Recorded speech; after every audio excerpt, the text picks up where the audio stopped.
제도권 주식 분석입니다. 자, 제가 방송이 6년 차인데도 아직도 마이크 앞에 서면은 떨리는 게 사실이에요. 여러분들한테도 기다려지는 그런 방송이 되고 싶어서 오늘도 진심을 다해서 준비를 해봤습니다. 찐 종목들 5개를 제가 말씀드리기에 앞서서 여러 가지 브리핑을 좀 해드릴게요. 여러분들한테도 도움이 되실 것 같다라는 생각입니다. 자, 가만히 코스피를 20일 전으로 한번 되돌려 볼까요? 그렇게 되면 현재 시점에서 8월 5일 블랙 먼데이 쇼크 전과 후로 시장 수급이 완전히 바뀐 그런 모습을 볼 수 있습니다. 자, 그리고 나서는 이제 전저점까지는 회복한 모습을 보여주고 있어요. 자, 지금 와서 시장을 나름대로 여러분들 한번 해석을 해보셨으면 좋겠습니다. 시장이 가파르게 또 올라왔구나. 그러면서 앞으로는 어떻게 해야 될 것인가에 대한 부분인데요. 자, 제가 8월 5일부터의 시장을 돌이켜보면 2주 전이었습니다. 조회수도 별로 안 나왔는데 실제로 하이닉스를 실질적으로 매수를 했었고, 그리고 주주 환원까지 하면서 결과적으로 이제 기아와 현대 그리고 삼성전자보다 SK 하이닉스를 샀었습니다. 그리고 6개월 전으로 돌아가 보면 하이닉스는 실질적으로 그냥 사면 된다라고 이렇게 리뷰를 했었습니다. 타이밍상으로 잘 맞았던 제가 이유가 있었는데요. 바로 이 외국인의 매집의 힌트를 얻었었습니다. 자, 실제로 제가 가장 신뢰하는 그 수급 주체가 별로 많이 없는데, 실제로 외국인 매집은 제가 6년 동안 방송하면서 그리고 주식을 하는 그 기간 동안에는 늘 신뢰라는 게 있어요. 그러니까 이게 맞나 아닌가를 떠나서 확실하게 여러분들께서도 아는 그 마음에 드는 그런 차트나 마음에 드는 그런 이평선이나 마음에 드는 어떤 보조 지표들이 있을 거 아니에요. 저는 수많은 그런 보조 도구들 중에서 외국인 수급을 잘 따라할 경우에는 거의 손해를 안 본다라는 그런 믿음이 있습니다. 그래서 외국인들 수급을 보면 하이닉스입니다. 이렇게 보면 꾸준히 사 모았었어요. 근데 사 모으고 있었는데 갑자기 이때 쇼크 나오면서 하이닉스 파란색 아니 검은색의 하이닉스 주가인데 같이 잘 올라오다가 수급은 계속 하고 있는 상황인데 적을 뿐이지 매수를 계속 하고 있었는데 갑자기 쇼크가 나오면서 주가가 확 밀렸단 말이죠. 외국인들은 무조건 이익을 본다라는 그런 마인드가 있었습니다. 근데 가파르게 하락하면서 거의 30% 가까운 손해가 났단 말이죠. 그래서 그 반드시 그 포지션까지는 온다라는 그런 믿음이 있었습니다. 결과적으로는 이 빨간색의 외국인 매집 수급으로 인해서 제가 하이닉스의 어떤 그런 타이밍을 잘 맞췄다라는 그런 부분들을 알 수 있습니다. 6개월 전에 하이닉스를 처음 말씀드릴 때도 바로 이거에 힌트를 얻었었거든요. 그래서 외국인 매집 같은 경우는 여러분들도 잘 참고하셔가지고 좀 도움이 되셨으면 좋겠습니다. 실제로 하이닉스 이때 수급을 이때 폭락 이후에 16만 원에 들어가서 매도를 또 20만 원에 또 기가 막히게 잘 했어요. 자, 그래서 121선 저항에 다시 온 그런 모습을 보여주고 있습니다. 자, 그리고 나서는 들어갔던 게 바로 유비케어였죠. 유비케어 같은 경우에도 들어가신 분 있고 못 들어가신 분 있고 최근에 또 멤버십 들어오신 분들도 계실 테지만 일단 유비케어도 잘 보고 있었거든요. 그러면서 시장 다시 돌아왔어요. 그러면서 여기서 잠깐 밀리는 것 같더니 결과적으로 여기 오늘 장중에 15.42%에다가 제가 요 유비케어 매도하실 분 고생하셨습니다라고 남겨드렸었습니다. 자, 실질적으로 여러 가지 또 패턴들이 있겠지만 제가 이 유비케어를 봤던 포인트도 결과적으로 수급이었습니다. 자, 수급 거래량 측면을 한번 볼까요? 자, 가격이 일단 바닥권에 있었어요. 가격이 바닥권에 있었고 시장에 충격을 받아서 수급이 밀렸었습니다. 자, 근데 바로 수급이 들어왔었죠. 수급이 들어온 주체가 바로 외국인이었습니다. 시장이 8월 5일날 쇼크가 나와서 빠졌을 때 거의 10% 가까이 장중에 밀렸잖아요. 코스피가. 근데도 들어온 종목들을 보면 외국인들이 수급을 하고 있는 모습을 보였습니다. 외국인 수급 3일 연속으로 수급이 들어왔었죠. 이거다 싶었습니다. 자, 그래서 8월 5일부터 거래량이 미친 듯이 터지기 시작해요. 지금 보면 4만, 2만 이렇게 되다가 자, 거래량이 60만, 30만, 10만까지 터지면서 실제로 공방이 엄청난 그런 모습을 보여주고 있었죠. 다음날 바로 회복을 했고요. 많이. 가격 왜곡이 있을 때 실제로 거래량이 실렸는데 떨어질 때도 외국인 순매수, 그리고 다음날도 순매수, 그 다음에 또 순매수였다라는 거죠. 그래서 외국인 순매수의 힌트를 얻었었고 결과적으로는 수급 측면에서 그리고 원격 의료 AI 테마에서도 빛을 본 그런 케이스였다라고 제 나름대로 좀 평가를 해보고 싶습니다. 자, 다시 코스피로 돌아와 보면 종목을 또 고르기 전에 시장 자체를 한번 크게 또 리뷰를 해보면 여러분들도 이런 시장에서 한번 쭉 가만히 한번 보세요. 차트를. 자, 저는 이런 생각이 들어요. 어떤 게 종목을 또 고르기 전에 시장 상황을 봐야 되는데 지금 시점에서 저는 대형주는 못 들어갈 것 같아요. 자, 무슨 얘기냐면은 자, 대형주 가치주는 안 들어간다라는 얘기는 결과적으로 작은주 그리고 또 어떤 핵심주들을 들어간다는 얘기인데 기술적으로 잘 안 보이시겠지만 검은 선이 5일선이에요. 그리고 요 선이 21선입니다. 빨간 선이 단기적으로 충격 이후에 5일선이 21선을 돌파하고 있어요. 여러분들 주식 잘 안 하셔도 이 정도는 알고 계시죠? 5일선이 21선을 뚫고 올라간다라고 하는 것은 일단 추세적으로 좀 반전의 신호가 있다라는 겁니다. 자, 그러면서 동시에 아까 말씀드렸던 것처럼 121선, 파란 선이 121선이거든요. 여기 저항을 받고 있어요. 그러니까 복합적으로 약간 좀 애매한 상황이다라는 겁니다. 그리고 중심 추세선이라는 게 있습니다. 중심 추세선은 뭐냐면은 5일선도 있고 그다음에 뭐 11선, 21선, 121선, 200일선 정도 있죠. 200일선과 121선은 경기선이라고 합니다. 그래서 큰 추이를 보는 거에 특히나 가치주들한테 200일선과 121선을 무너뜨리냐 안 무너뜨리냐는 되게 중요한 그런 의미를 갖는다라고 볼 수 있는데, 여기 보시면 이 코스피 차트는 파란색의 121선을 잘 신뢰도가 높다라는 걸 알 수 있습니다. 초록색은 200일선이거든요. 여기까지는 잘 내려오지도 않았어요. 121선에서 잘 지지받고 또 잘 저항받고 뚫고 올라오고, 또 여기서도 마찬가지로 121선 이렇게 여기도 마찬가지고, 이런 식으로 121선에 대한 신뢰도가 높다라는 겁니다. 그래서 실제로 보면은 자, 여기서는 121선에서 저항을 받고 있다라는 거죠. 중심 추세선이라는 것을 좀 보면 여러분들 시장을 좀 더 한번 늘려볼까요? 여기 앞서서 요만큼이었는데 조금 더 늘려서 보면은 이렇게 121선, 121선, 121선, 하여튼 시장 자체는 코스피 전체로서 봤을 때는 121선이 유난히도 신뢰도가 높다라는 그런 모습을 보여주고 있는 상황이다라는 겁니다. 자, 그래서 강하게 지지받던 이 121선이 오히려 지금은 저항선, 그러니까 매물대가 엄청나게 많이 쌓여 있을 거란 말이죠. 왜냐면 철밥통처럼 안 무너지던 시장이 결과적으로 무너졌다가 다시 올라오는 과정에서 여기에 한 수천만 명이 있을 겁니다. 그러니까 일단 이 저항선을 뚫고 올라간다라고 하는 것은 시도 자체는 좋겠지만, 보시다시피 여기 지금 하루, 이틀, 3일, 4일, 5일 여기서 지금 저항을 받고 있는 상황이잖아요. 벌써 한 열흘째예요. 못 뚫고 올라가고 있습니다. 막혀 있는 거죠. 자, 결과적으로는 상승 추세는 맞아요. 5일선이 21선을 돌파하는 그런 과정에서 상승 추세는 맞는데, 이걸 뚫고 올라가기 위해서는 어떤 이벤트가 필요하다라는 겁니다. 근데 우리나라 시장 자체적으로 이벤트가 없기 때문에 좀 시장을 좀 돌려서 봐야 되는 거죠. 그래서 종목을 피킹할 때 여러분들 이런 부분들이 좀 중요한데, 한 번 더 시장을 돌려보면 요 비슷한 유사한 그림이 여기에도 있었습니다. 두 가지가 있는데요. 상승 추세 121선 위에서 있다가 121선 위에서 있다가 시장 쇼크로 무너졌을 때, 위에 있다가 쇼크로 무너졌을 때, 이때는 금리 인상 얘기가 다시 나왔었고 금리 인하는 없다 이런 얘기가 나왔다가, 자 24년 초부터 다시 금리 인하 얘기가 나왔던 그런 시기였습니다. 자, 하나의 포인트가 될 수 있겠는데, 작년 10월과 11월에도 잘 나가다가 갑자기 시장이 무너졌어요. 그러다가 한 달 동안 지겨운 흐름을 하다가 폭락을 했었습니다. 자, 그러면서 다시 한 달 동안의 상승 추세에 있다가 여기서 또 마찬가지로 저항을 받고 있어요. 유사한 흐름이죠. 과거에서 또 사례를 찾는 건데, 이때 뚫고 올라왔던 게 바로 금리 인하였습니다. 금리 인하. 24년 초부터는 금리 인하였어요. 자, 그때도 지금처럼 비슷하게 횡보하다가 시장이 저항을 뚫고 올라오는 모습이었고, 그 당시에는 금리 인하의 기대감이 폭발하던 그런 시기였습니다. 그리고 금리 인하라는 그 뒤편에 카드가 있었을 때였지만, 자, 지금은 저항의 한계가 있고 금리 인하는 사실상 거의 외부 변수로 다 시장에 녹아 있는 그런 상태인 거죠. 그래서 이 외부 변수를 어떻게 헤쳐나갈 것인가가 되게 중요하다라는 부분들을 좀 교훈 삼을 수 있겠습니다.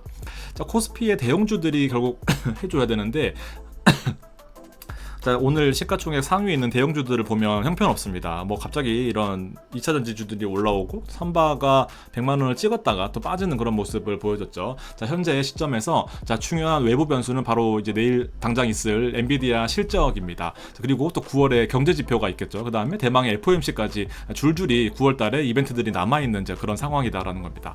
시장은 사실 지금 거의 엔비디아 실적은 잘 모르겠고, 그 다음에 FOMC에 대해서는 거의 금리 인하를 0.25는 기대하고 있는 이제 그런 상황이다라는 겁니다. 자, 코스피는 현재로서 정리를 해보면 새로운 동력을 필요로 하는 모습이고, 그 다음에 외부 변수는 당장 이제 엔비디아와 FOMC까지 있다라는 겁니다. 변곡점이 앞에 있기는 하지만 여기서 여러분들은 선택을 하셔야 되는 겁니다. 저도 마찬가지로 선택을 해서 종목을 제안하고 종목에 대한 근거를 찾는 데 있어서 여러 가지 좀 생각을 할 텐데, 여기서 선택하시는 부분들은 자, 변수를 앞두고 대형주 소형주를 찾는 게 아닙니다. 자, 보세요. 지금 시장이 밀려 있다가 올라오고 있는 상태입니다. 한국도 마찬가지고 미국도 마찬가지예요. 자, 근데 선택은 대형주 소형주가 아니라요, 결과적으로는 한국의 성장주냐 미국의 대형주냐입니다.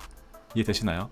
한국의 성장주, 그러니까는 삼성전자나 하이닉스나 이런 것들이 아니라 실제로 바닥에서 이제 금리 인하 때문에 올라올 종목들이냐, 아니면 미국의 대형주, 실제로 테슬라나 애플이나 마이크로소프트나 엔비디아나 이런 것들을 고르는 것을 여러분들 더 선택하셔야 된다라는 거죠. 지금 와서 삼성전자가 뚫고 올라가서 미국의 수익률이나 다른 배당 10% 이상의 수익률을 내기에는 생각보다 만만치 않다라는 생각입니다. 저 같아도요, 한국 시장에 안 들어오고 미국 시장 갈 것 같아요. 대형주들은 이런 제한 사항을 잘 생각하셨으면 좋겠고. 자, 그래서 제가 느끼는 바는 바로 이 외부 변수에서 가장 중요한 것이 우리나라 시장으로 봤을 때는, 한정지어서 봤을 때는 바로 밸류업이다라고 말씀을 드리고 싶어요.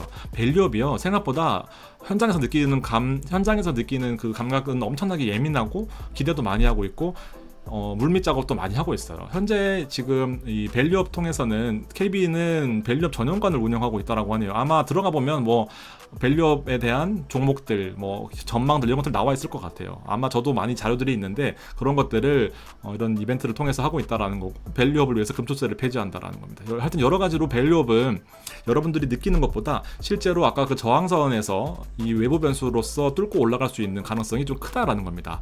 현재로서 이 밸류업을 통해서 어떤 세제 개편, 어떤 혜택을 주냐면은 바로 세제 개편안이에요. 주주 환원 기업에 대해서 법인세를 줄여주고, 그 다음에 법인세를 줄이는 것도 모자라서, 그리고 실제로 주주들이 배당을 받았을 때 세액도 깎아주고, 그러니까 정부 의지라고 보면 돼요. 정부 의지. 실제로 이번 정부 들어와서는 여러분들 다 아시겠지만 의료개혁 부분에서 절대 물러서지 않는 그런 모습을 보여주고 있습니다. 한번 하겠다고 하면 끝까지 죽을 때까지 밀어붙이는 그런 경향이 있는 거죠. 그래서 정부의 의지를 믿는 거고, 그다음 국민연금입니다. 국민연금이 투자할 때 밸류업 종목들을 무조건 담으라라는 그런 지시가 있어요. 그러니까 국민연금이 투자하는 금액들이 만만치 않잖아요. 그런 종목들이 투자해서 수급을 올려준다라고 했을 경우에는 실질적으로 좀 메리트가 무조건 있다라고 보는 게 맞다라는 생각입니다. 그리고 뭐 국민연금이 투자하는 종목들에 대해서는 인덱스, 패시브 여러 가지 자금들이 또 들어올 테고요.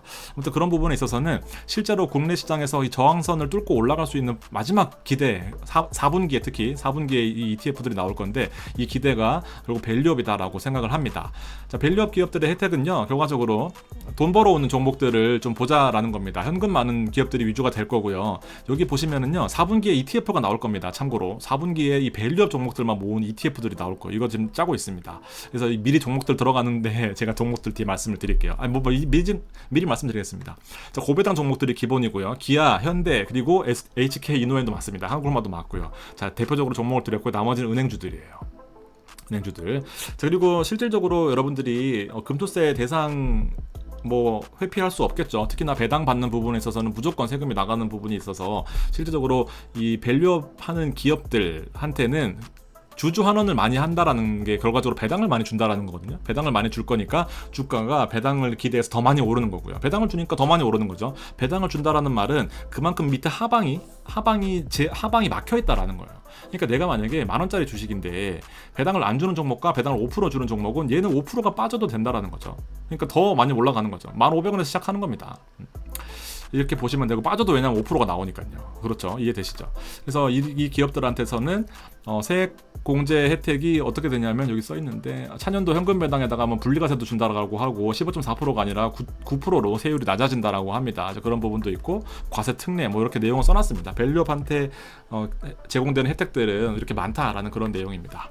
종목들을 볼게요. 자, 5일선, 21선, 이평선에서 지금 뚫고 올라갈 수 있는 것들은 결과적으로 배당주밖에 없습니다. 자, 보세요.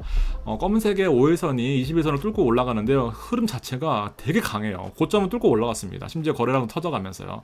그러니까 120선에서 안전하게 잘 올라오고 있는 와중에도, 이 와중에도 짧은 파동을 그리면서 21선을 뚫고 5일선이 강하게 올라가는 종목들은 여러분들 다 이유가 있는 거다라고 생각을 합니다. 자, 지금 와서 보시고 지금 와서 들어가셔도 늦지 않아요. 제가 솔직히 유튜버의 어떤 그런 특성이나 아니면 좀 약간 이제 사짜 느낌이 난다라고 한다면, 왜 미리 안 샀냐, 이때 얘기하지 않았냐, 이때부터 얘기했잖아요. 근데 이때 사면 왜 뒤에 와서 그러냐, 그런 말도 필요 없습니다. 그냥 사시면 돼요. 조금 더 비싸게 살 뿐이고, 조금 더 가격이 높을 뿐이지, 조금 더 확신이 드는 셈이죠, 사실은 지금 와서. 근데 빠져봤자 얼마 안 빠질 겁니다. 그러니까 요런 거는 일단 타이거, 은행 고배당 플러스 탑10은 무조건 20%는 가져간다라고 생각하시고요. 책임 회피 이런 거 필요 없습니다. 이건 안 떨어져요. 떨어지더라도 배당 받으면서 버티시면 됩니다. 자, 현대차 마찬가지입니다. 현대차랑 기아차랑 조금 이제 기아차 하락폭이 더 큰데 똑같다고 생각해요. 올해 1월부터 이제 고배당 종목이 미친 듯이 날뛰기 시작했었습니다. 그래서 많이 올라가고 하다가 지금 전반적으로 지금 완성차 업체들이 약간 좀 실적이 주춤한 모습이고 불도 나고 뭐 이러다 보니까 좀 주춤한 그런 모습이고 전체적으로 판매량도 줄었습니다. 그래서 전반적으로 전자동차 업계가 좀 위기이긴 한데 우리나라 현대차는 특히나 기아차는 배당이 4%, 5%, 6%까지도 올라가는 종목들이죠. 그러면서도 현금을 쌓아놓고 실적도 좋단 말이죠. 근데 지금 주가는 다시 지금 제자리로 돌아온 상태입니다. 그래서 200선 경계선에서 한번 맞고 121선에서 저항받고 있는 똑같은 이런 흐름입니다. 추가적인 동력이 필요한 건데 바로 수급적인 측면에서 패시브 자금들이 들어올 수 있는 밸류업에 해당된다라는 거죠. 무조건 해당됩니다. 자, 그리고 HK 노인입니다. HK 노인 제가 보여드렸다시피 국민연금이 들고 있고요. 한국콜마가 들고 있습니다. 근데도 지금 실제로 현금이 엄청 많아요. 근데 여기서 주가가 한번 폭락했다가 우리는 아마 여기 근처에 사셨을 거예요. 여러분들 다 여기 근처에 있으실 텐데 일단 급등했다가 조금 떨어지긴 하지만 마찬가지입니다.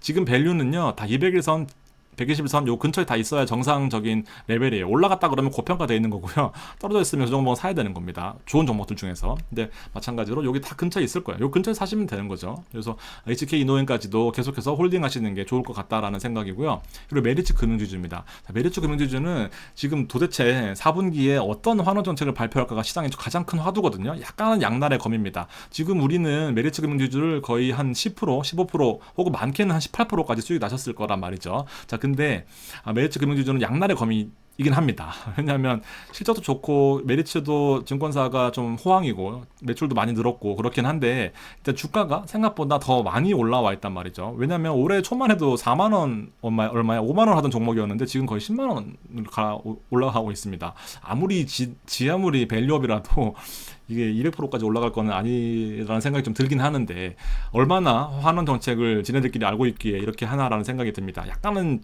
리스키하긴 한데 얘는 좀 더 기대를 해봐야 되는 쪽이 아닌가 생각이 들어요. 그래서 얘도 20% 가져갑니다. 왜냐하면 아직은 뭐 팔 필요가 없다라고 생각을 하는데 혹시나 이제 약간은 제가 이런 발언들이 신경 쓰이신다라고 하면은 얘는 좀 선별적으로 선택하셨으면 좋겠습니다. 그리고 여러분들 제가 늘 강조드리던 SK텔레콤입니다. 주거나 사나 SK텔레콤은 반드시 포트에 있어서 6개월마다 한 번씩 배당받는 종목으로 7%, 6%에서 7% 정도 나오잖아요. 얘는 그냥 가져가시면 돼요. 그냥 평생 가져간다 생각하시면 됩니다. 내가 1억이 있으면 1억을 찾아 쓰잖아요. 근데 얘는 1억이 있으면 그냥 60만 원 받아 쓰셔도 돼요.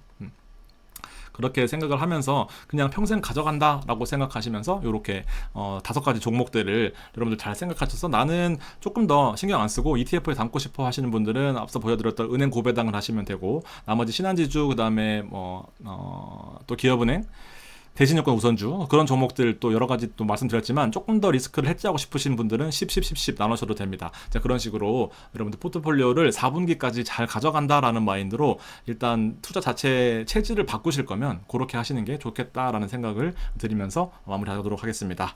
감사합니다.